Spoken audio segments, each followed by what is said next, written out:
Alain-Claude Bilibinzé, bonjour. Bonjour. Vous ne vous étiez pas exprimé dans les médias depuis le putsch. Qu'est-ce qui vous fait prendre la parole aujourd'hui? J'avais souhaité prendre un peu de recul, observer le déroulement des événements. Il y a eu un coup d'État. Nous étions le parti au pouvoir. Nous avons perdu le pouvoir. Il me paraissait utile d'observer, d'analyser et de pouvoir prendre du recul. Aujourd'hui, je pense que nous avons pris suffisamment de recul. Le moment me semblait opportun pour m'exprimer sur la vie du parti, sur son avenir et sur la nécessité de le réformer. Justement, vous diffusez une déclaration pour une solution de sagesse et de rassemblement au PDG, écrivez-vous. Le parti va mal aujourd'hui. C'est un truisme que de le dire, hein. Le parti va très mal. Pour la première fois de son histoire, le parti se retrouve sans être au pouvoir. Ce parti, depuis le mois d'août, ne s'est pas véritablement réuni parce qu'on a du mal avec les différentes absences, l'absence du président du parti, l'absence du secrétaire général. On a un intérimaire qui fait ce qu'il peut,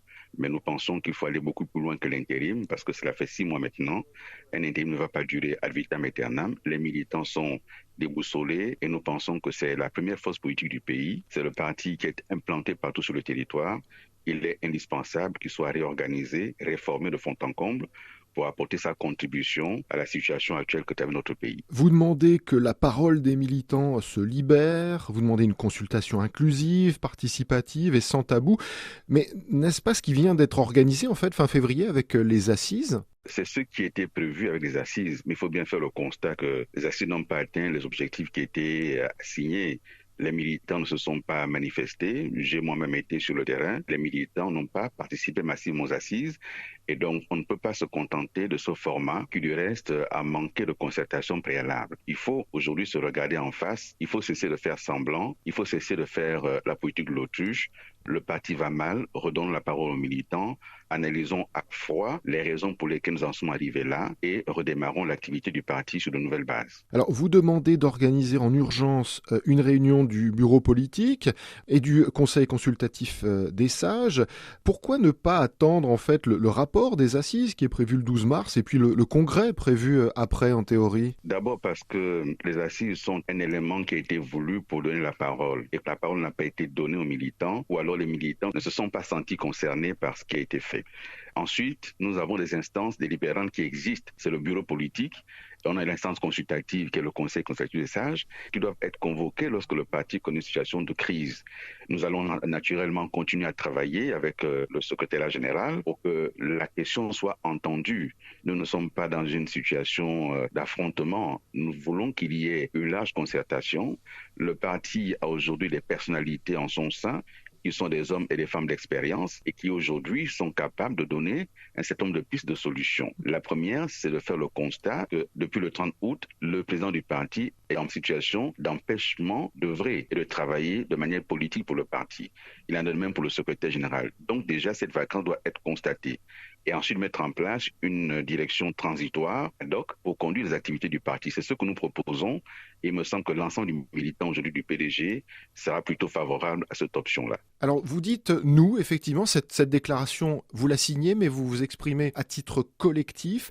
Est-ce que ça veut dire qu'on aurait peut-être différents courants, voire des divisions au sein du PDG? Il n'y a pas de courant au sein du PDG, il n'y a pas de division. Il peut y avoir des approches différentes aujourd'hui sur l'analyse de la situation. Lorsque je dis nous, mais parce que je parcours le pays, je suis à l'écoute des militantes et des militants, mais aussi des cadres du parti qui sont inquiets et nous avons élaboré cette déclaration. Lorsque je dis nous, c'est parce que j'en fais plus une question de personne. Ce n'est pas moi, mais c'est un certain nombre d'idées partagées par des militants du parti. Est-ce qu'il y a un mal plus profond au PDG, un mal qui aurait peut-être pu conduire au coup d'État et au putsch? En 2007, le président Omar Bongo avait fait le point après 40 ans de pouvoir. Il a analysé la situation du pays et donc du parti. Il a tiré un certain nombre de conclusions. Et il me semble que nous devrions partir de ce discours-là. Le mal, il est profond parce qu'il y a des questions de gouvernance, il y a des questions de démocratie interne, il y a des questions de pouvoir assumer ce que nous sommes. C'est un héritage. Et dans chaque héritage, il y a ce qui est de l'actif, donc ce qui est positif, et il y a le passif. Il faut affronter ce passif-là Je pense qu'aujourd'hui, nous devons regarder le PDG exactement comme on regarde le Gabon, une situation de transition, et chaque état-major de parti politique devrait analyser en son propre sein ce qui n'a pas fonctionné. Lorsqu'il y a un coup d'État dans un pays, c'est qu'il y a eu un dysfonctionnement majeur des institutions et de la classe politique de manière globale. Est-ce que parmi les remèdes que vous préconiseriez, il y aurait un renouvellement peut-être des équipes dirigeantes actuelles, notamment peut-être le départ de Luc Oyubi, secrétaire général par intérim? Nous ne posons pas le problème en termes de personnes. Ce sont les militants qui doivent pouvoir se prononcer. Déjà, nous pensons qu'il faut regarder à nouveau en interne le mode de l'évolution des fonctions au sein du parti. Est-ce qu'on continue avec des nominations? Est-ce qu'on va sur la question de l'élection? Les militants devront se prononcer pour dessiner ensemble les nouvelles structures du parti, le nouveau mode de gouvernance du parti. Et pour nous, c'est pas une question de personne. Le secrétaire général adjoint actuel, si les militants estiment qu'il peut continuer, il continuera. Notre problème n'est pas à ce niveau-là. Est-ce que vous-même, à terme, vous vous verriez diriger le PDG? Non, mais la question n'est pas celle-là. Ce sur quoi nous travaillons aujourd'hui, c'est d'abord nous poser les bonnes questions, faire une introspection réelle. Lorsqu'on a dirigé un pays pendant 56 ans et qu'on perd le pouvoir, c'est que quelque chose a dysfonctionné. Et il nous faut le regarder en profondeur si nous voulons demain jouer à nouveau un rôle dans notre pays. C'est d'abord cela qui nous préoccupe. La question des personnes, encore une fois, est subsidiaire. Vous étiez Premier ministre à l'époque, lors du coup d'État. Comment l'avez-vous vécu, ce putsch, personnellement? Nous avons connu d'abord une campagne présidentielle qui a été assez particulière, puisqu'on me pose une question personnelle.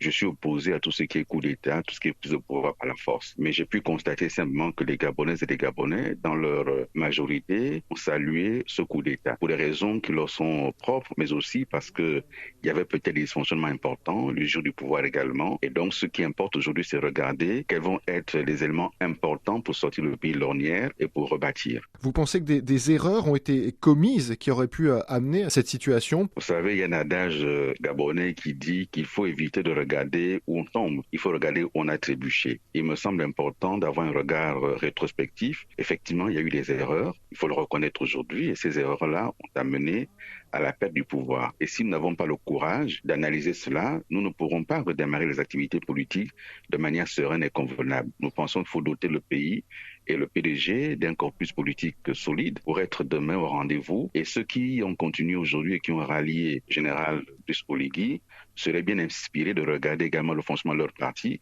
parce que ces partis politiques-là ont fonctionné d'un peu de la même manière, parce que la plupart sont issus des cadres qui avaient quitté le PDG. Il est question d'analyser aujourd'hui, 30 ans après la conférence nationale, est-ce que les modèles politiques qui existent sont les bons? C'est important de se poser la question. Vous-même, ce coup d'État vous a surpris, vous l'aviez pas vu venir? Je ne sais pas si les militaires eux-mêmes qui ont pris le pouvoir ont pu venir le coup d'État. Juste après le vote, on se souvient, le pouvoir s'est brutalement tendu, un couvre-feu, coupure d'Internet, de plusieurs médias, des annonces faites par le gouvernement. Est-ce que déjà ça, c'était vraiment justifié à l'époque? Est-ce que ce n'a pas été une de ces erreurs auxquelles vous faites allusion? Cela fait partie des éléments qu'il faut analyser. Il y a eu un certain nombre de décisions qui ont été prises sans concertation, dans la précipitation. C'était des erreurs, il ne fallait pas le faire. Cela a été fait, on a eu les conséquences.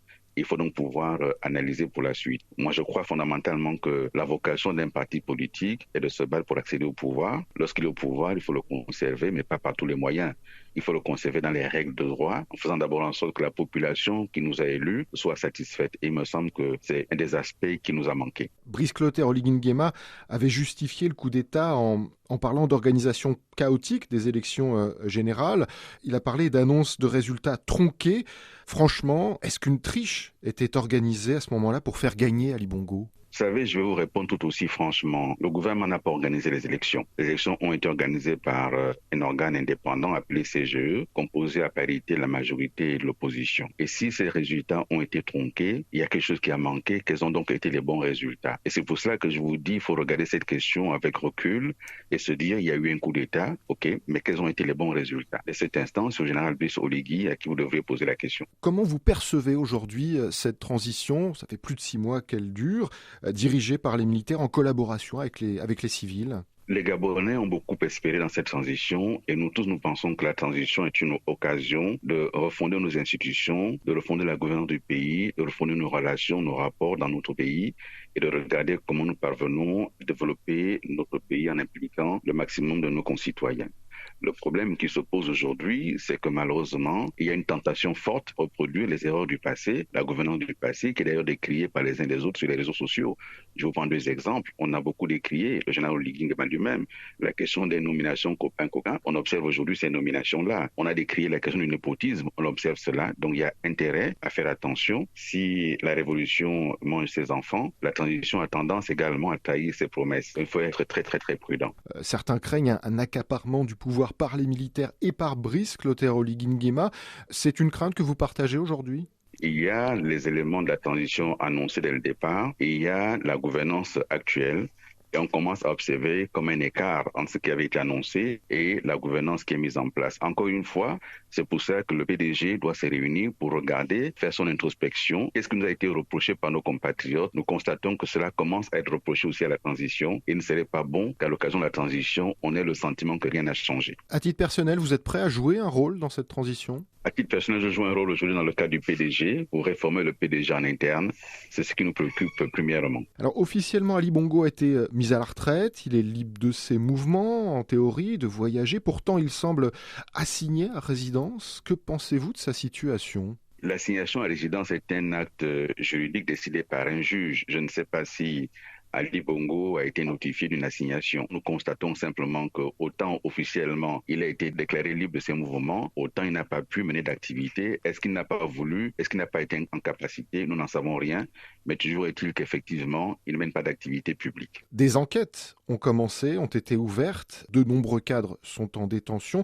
Est-ce qu'à titre personnel, vous craignez d'être inquiété par la justice ? Je n'ai rien à me reprocher à titre personnel par la justice, mais si la justice veut m'entendre, je serai disponible pour répondre aux questions qu'ils auront à me poser. Un dialogue national est prévu en avril, vous en serez ? Nous sommes aujourd'hui préoccupés déjà par la question du Parti démocratique gabonais, comme je vous l'ai indiqué. En ce qui concerne le dialogue national, j'ignore aujourd'hui comment il est organisé, quelles vont être les modalités de participation, les critères pour y être. J'ignore totalement, donc je ne peux pas répondre. Alors, chaque Gabonais a pu envoyer sa contribution au dialogue, son diagnostic de l'état du pays, ses pistes de solutions. Quels sont, vos diagnostics et vos pistes de solutions aujourd'hui pour le pays ? Nous avons perdu le pouvoir, c'est que certainement des choses nous ont été reprochées. Il faut analyser de fond en comble la situation réelle du pays. Les pistes de solutions sont nombreuses. Le Parti démocratique gabonais a déposé ses contributions. Pour l'heure, je me sens solidaire de ce qui a été fait et nous verrons à l'analyse ce qui sortira du dialogue. Alain-Claude Bilibinzé,